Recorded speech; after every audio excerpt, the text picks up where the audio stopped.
할렐루야, 사랑하는 성도 여러분. 오늘도 하나님의 말씀으로 하루를 열어 새 힘을 얻고 주님의 은혜를 누리는 시간이 되시기를 축복드립니다.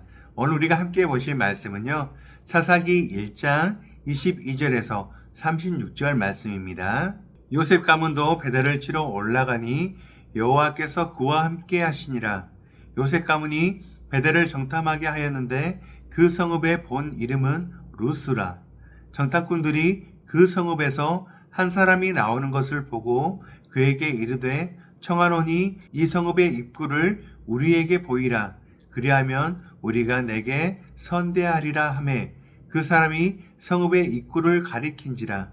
이에 그들이 칼날로 그 성읍을 쳤으되 오직 그 사람과 그의 가족을 놓아 보내매 그 사람이 햇사람들의 땅에 가서 성읍을 건축하고 그것의 이름을 루스라 하였더니 오늘까지 그곳의 이름이 되니라.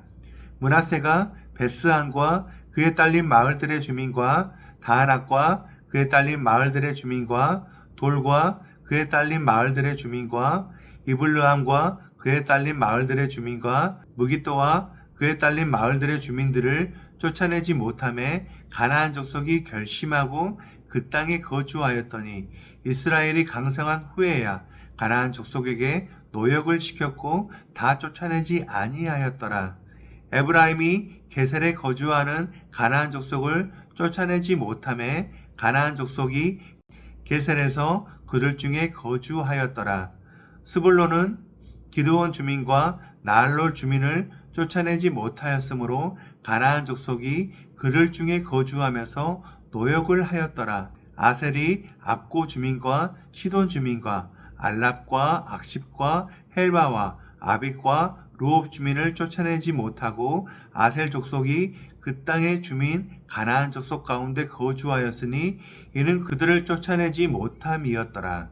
납달리는 벳세메스 주민과 벳아낫 주민을 쫓아내지 못하고 그 땅의 주민 가나안 족속 가운데 거주하였으나 벳세메스와 벳아낫 주민들이 그들에게 노역을 하였더라. 아모리 족속이 단 자손을 산지로 몰아넣고 골짜기에 내려오기를 용납하지 아니하였으며 결심하고 헤레스 산과 아얄론과 사알빔에 거주하였더니 요셉의 가문의 힘이 강성함에 아모리 족속이 마침내는 노역을 하였으며 아모리 족속의 경계는 아그라빔 비탈의 바위부터 위쪽이었더라. 사랑하는 성도 여러분, 혹시 집에 손님이 온다고 해서 급하게 청소를 해본 적이 있으십니까? 거실이나 식탁처럼 눈에 잘 보이는 곳은 아주 깨끗하게 치우게 되죠. 그런데 급하게 치우다 보면은 당장 버리기 아까운 잡동사니나 남들에게 보여주기 싫은 지저분한 것들은 어떻게 하시나요? 안 보이는 창고나 옷장 깊은 곳에 쑥 밀어 넣어두고는 합니다. 겉으로 보기에는 말끔하지만은 그 문만 열면 와르르 쏟아질 것 같은 짐들이 그대로 남아있죠. 우리의 신앙생활도 이와 비슷할 때가 참 많이 있습니다. 주일에는 말끔한 모습으로 예배를 드리지만 내 마음의 깊은 방, 아무도 모르는 그 은밀한 곳에는 여전히 버리지 못하는 세상의 습관들이 숨겨져 있기도 하죠. 하나님, 이것만은 건드리지 말아주세요. 이건 제가 사회생활을 하는데 정말 필요하거든요. 이 정도의 욕심, 이 정도의 요령은 남들도 다 부리면서 살잖아요. 우리는 거룩하게 살고 싶으면서도 동시에 세상이 주는 달콤한 유익도 놓치고 싶지 않아 합니다. 오늘 우리가 함께 묵상할 사사기 말씀이 바로 그런 내용이에요. 겉으로는 가나안 땅을 정복하는 것 같지만 속을 들여다보면 세상과 적당히 타협을 하고 세상의 유익을 즐기려다가 결국 발목을 잡힌 사람들의 내용입니다. 오늘 말씀의 거울 앞에 서서 내 마음의 방에는 누가 살고 있는지 정직하게 돌아보는 시간이 되시기를 바랍니다. 오늘 본문은 이스라엘 백성들이 가나안 땅을 정복해가는 과정을 아주 세밀하게 보여줘요. 그런데 그 분위기가 사뭇 심각합니다. 처음에는 분명히 승리하는 것 같았는데 갈수록 이상한 방향으로 흘러가기 때문이죠. 오늘 본문을 크게 두 가지 장면으로 나눠 보겠습니다. 첫 번째 장면은요, 요셉 가문 에브라임과 므낫세 지파의 사건입니다. 그들은 베델이라는 성읍을 치러 올라갑니다. 여러분, 베델은 어떤 곳인가요? 야곱이 돌베개를 베고 자다가 하나님을 만난 곳, 하나님의 집이라는 뜻의 거룩한 장소입니다. 그런데 이 땅의 원래 이름은 루스였습니다. 루스는 아몬드 나무라는 뜻인데 풍요롭고 세속적인 도시를 상징하고 있습니다. 지금 요셉 가문은 세상의 도시 루스를 무너뜨리고 거룩한 베델을 세우러 가는 길이에요. 성경은 여호와께서 그와 함께 하시니라 라고 하며 출발을 축복합니다. 그런데 정복 과정에서 참 묘한 일이 벌어지게 돼요. 정탐꾼들이 성읍에서 나오는 한 사람을 붙잡고 거래를 하죠. 이 성으로 들어가는 비밀 입구를 알려주면 너와 너의 가족은 살려주겠다, 선도해주겠다 그렇게 말을 했죠. 그 사람은 살기 위해서 입구를 알려주었고 요셉 가문은 그 덕분에 손쉽게 성을 점령하게 됩니다. 그리고 약속대로 그 사람과 그 가족을 놓아주었습니다. 여기까지는 여호수아 때 기생 라합의 장면과 너무나 비슷해 보입니다. 하지만 결정적인 차이가 있어요. 라합은 하나님을 믿고 이스라엘 백성이 되어 결국 다윗과 예수님의 조상이 되었습니다. 그녀는 세상에서 나와 하나님의 백성이 되었습니다. 하지만 오늘 본문에 이 사람은 어떻게 되었을까요? 26절 말씀입니다. 그 사람이 햇사람들의 땅에 가서 성읍을 건축하고 그것의 이름을 루스라 하였더니 오늘까지 그곳의 이름이 되니라. 그는 풀려나자마자 햇사람의 땅으로 가서 성읍을 건축하고 그 이름을 다시 루스라고 지었습니다. 이게 무슨 뜻일까요? 그는 몸만 빠져나왔지 마음은 여전히 세상에 속해 있었던 거예요.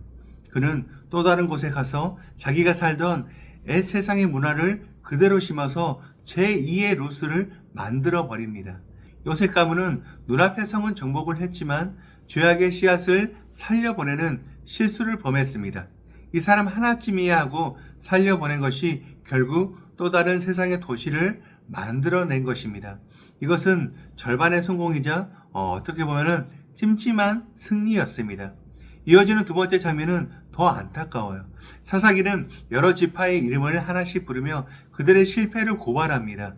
이스라엘이 세상과 어떻게 타협하며 무너지는지 그 단계를 살펴보시길 바랍니다. 첫 번째 단계를 보면은요, 경제적 이익을 위해서 죄를 이용했습니다.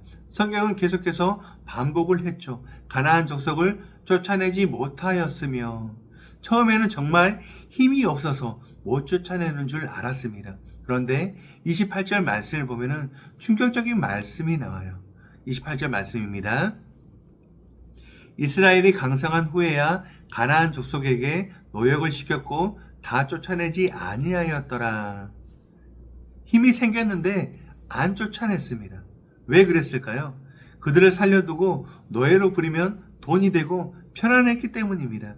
힘든 일과 더러운 일은 가나안 사람들에게 시키고 자신들은 그 이익을 누리고 싶었던 거예요. 하나님의 명령, 그 거룩보다 눈앞의 이익인 돈이 더 중요했습니다. 그들은 죄를 미워한 것이 아니라 죄를 이용하고 싶어 했습니다. 두 번째 단계는 세상 속에 푹 잠겨버리는 아셀 지파입니다. 아셀 지파의 상황은 더 심각합니다. 32절 말씀입니다. 아셀 족속이 그 땅의 주민 가나안 족속 가운데 거주하였으니 이는 그들을 쫓아내지 못함이었더라. 앞선 지파들은 그래도 주인 노릇을 하면서 가나안 사람들을 부렸습니다. 그런데 아셀 지파는 반대입니다. 가나안 사람들이 주가 되는 그 사회 속에서 얹혀 사는 모양새가 되었습니다. 주변이 온통 세상의 문화이고 믿는 자는 소수가 되어서 세상 사람들과 똑같은 모습으로 섞여버린 것이죠. 세 번째 단계는 세상에 밀려 구석으로 쫓겨난 단 지파의 사건입니다. 마지막 단 지파의 이야기는 너무나 비참해요. 34절 말씀입니다. 아모리 족속이 단 자손을 산지로 몰아넣고 골짜기에 내려오기를 용납하지 아니하였으며, 세상을 정복하라고 보냈더니 오히려 세상 아모리 족속에게 얻어맞고 산꼭대기로 쫓겨났습니다. 좋은 땅과 기름진 골짜기는 세상 사람들이 다 차지하고 너희는 내려오지 마 라고 하니 꼼짝도 못하는 신세가 된 것입니다. 사랑하는 성도 여러분, 이 흐름이 보이시나요? 처음에는 내가 이 죄를 통제할 수 있어, 이것은 나에게 너무나 유익해라고 생각하며 곁에 두었습니다. 하지만 그 죄는 가만히 있지를 않았어요. 점점 자라나더니 나중에는 내 안방을 차지하고 결국에는 주인인 나를 구속으로 몰아내 버렸습니다. 이것이 타협의 무서운 결과입니다. 이 말씀은 수천 년 전의 옛날 이야기가 아닙니다. 바로 오늘 2026년을 살아가는 저와 여러분에게 원하시는 하나님의 말씀입니다. 이 말씀을 믿음으로 받아서 승리하기 위해 우리 삶에 세 가지 적용을 하기를 원합니다. 첫 번째입니다. 내 유익을 위해 애완동물처럼 키우고 있는 죄를 버립니다. 오늘 본문에서 이스라엘 백성들이 가나안 사람들을 쫓아내지 않고 노역을 시켰다는 점을 꼭 기억해야 합니다. 왜 그랬을까요? 그들에게 편하고 돈이 되기 때문이었죠. 우리 안에도 마치 애완동물처럼 내 유익을 위해서 곁에 두고 키우는 죄가 있습니다. 예를 들어볼까요? 직장 생활이나 사업을 하다 보면은 적당한 거짓말이나 작은 편법을 쓸 수도 있습니다.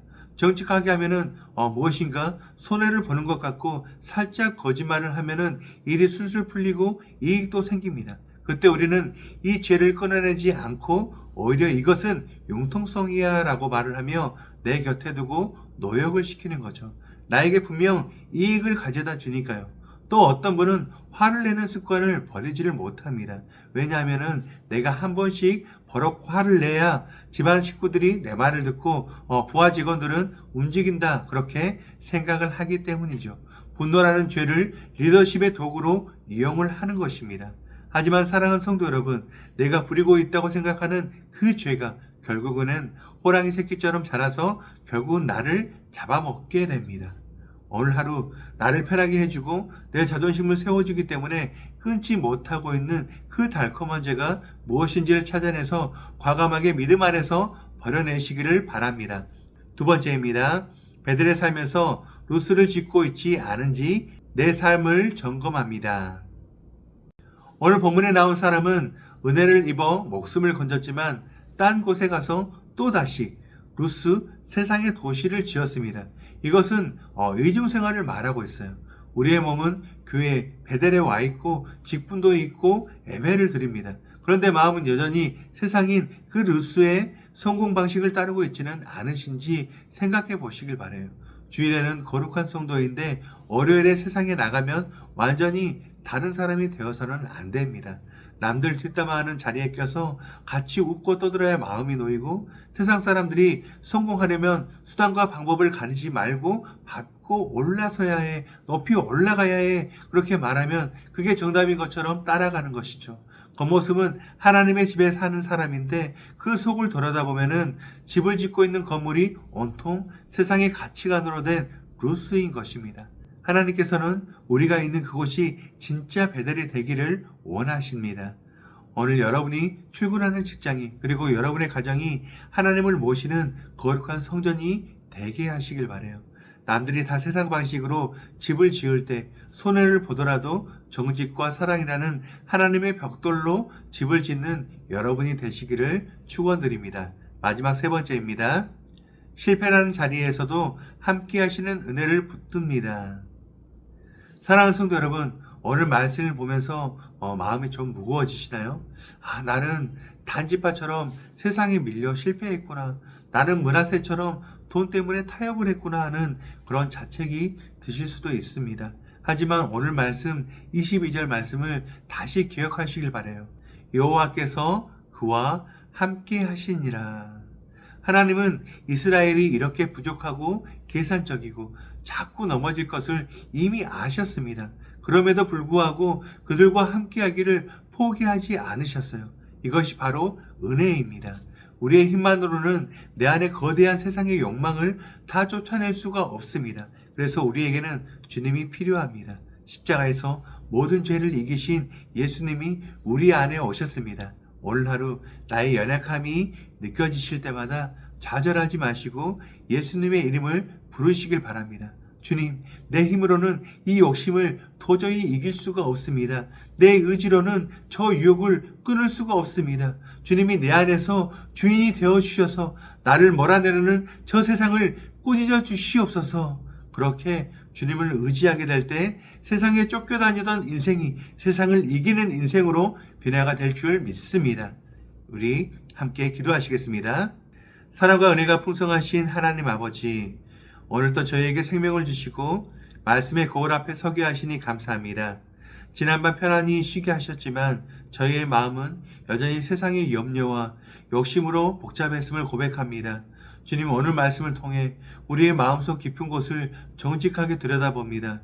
입술로는 하나님의 자녀라 말하면서 정작 우리의 마음에 가장 좋은 방은 세상의 욕심에게 내어줄 때가 있었습니다.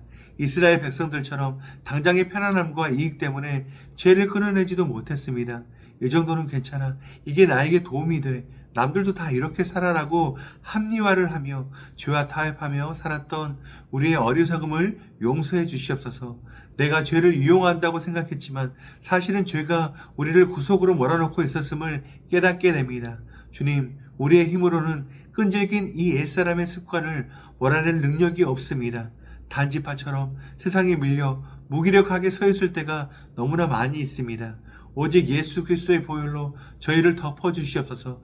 내가 너와 함께하리라 약속하신 주님, 오늘 우리 마음의 주인 자리에 좌정해 주셔서 우리 안에 모든 더러운 것을 몰아내 주시옵소서. 오늘 하루를 살아갈 때 눈앞에 작은 이익을 위해서 거룩을 팔지 않게 하여 주시옵소서. 저희를 끝까지 포기하지 않으시고 동행하시는 예수 그리스도의 이름으로 기도드립니다. 아멘. 오늘 우리가 함께 기도할 도구기도 제목은 울산의 군인교회들을 위하여입니다. 첫 번째, 군인교회들과 사역을 위하여 울산에 있는 8개 부대의 군인교회들이 주님의 모인 교회로 잘 세워지고 부대를 하나님의 나라로 확장하는 귀한 사명을 잘 감당하도록 기도하시기 바랍니다. 두 번째, 군인교회 사역하시는 사역자들과 군정병들을 위하여 127여단 본부 임마누엘 교대, 1대대 송군교회, 방공 이중대 은창교회, 2대대 충무교회, 밝은빛 등대교회, 3대대 호산나교회, 한마음교회, 19해양 감시 기동대대, 주사랑교회, 127 레이더기지 바닥교회, 서란소초 간절곶 등대교회에서 목사님과 동역하는 군종병들이 사명감을 가지고 최선을 다해 사역하도록 기도하시기 바랍니다. 이어서 육신의 질병으로 고통받고 있는 교회 식구들, 경제적 어려움을 겪는 식구들, 타지와 타국에 있는 식구들, 우리 교회 다음 세대를 위해서 기도하시기 바랍니다. 또한 나라와 민족을 위해서 한국교회와 세계 선교를 위해서 기도하시기 바랍니다. 그리고 이번 주와 다음 주 2주간 필리핀 선교센터에서 필리핀 현지인 사역자 세미나가 진행됩니다. 우리 담임 목사님께서 영육관에 강건하게 세미나 사역을 잘 감당하시도록 우리 함께 기도해 주시기 바랍니다. 끝으로 오늘도 주님과 깊이 교제하시는 하루가 되길 소망하며 각자의 기도 제목을 놓고 기도하시겠습니다.